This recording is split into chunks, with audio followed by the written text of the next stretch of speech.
Now let's talk about ventilation. There's a lot of different ways to ventilate a house.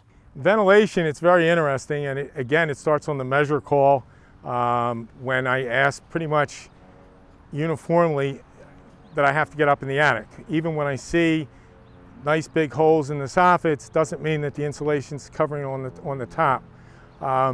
Very often, I'm the only person that asks to do that. I tell the homeowner so that everybody doesn't have to go in, but at least they have the answers. I also check on how much insulation's up in the attic when I'm up there.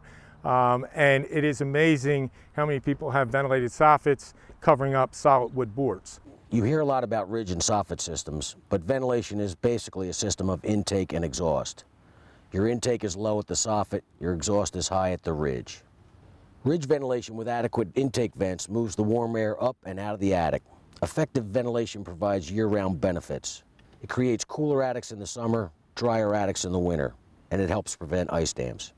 Hip roofs can be problematic to ventilate, but there's 3 options for venting a hip roof. The first is to vent it with a short ridge vent and 4 sides of soffit intake. The second option is to install power vents located at the upper portion of the roof with adequate intake vents at the eaves. And the third option is to install a shingle over vent along the hips with intake vents at the eaves.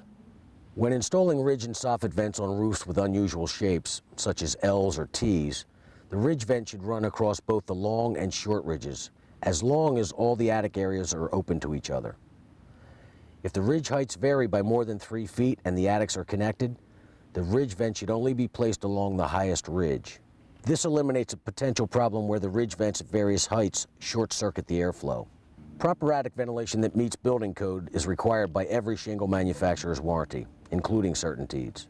The standards require a minimum of 1 square foot of net-free ventilation area for every 150 square feet of attic floor space.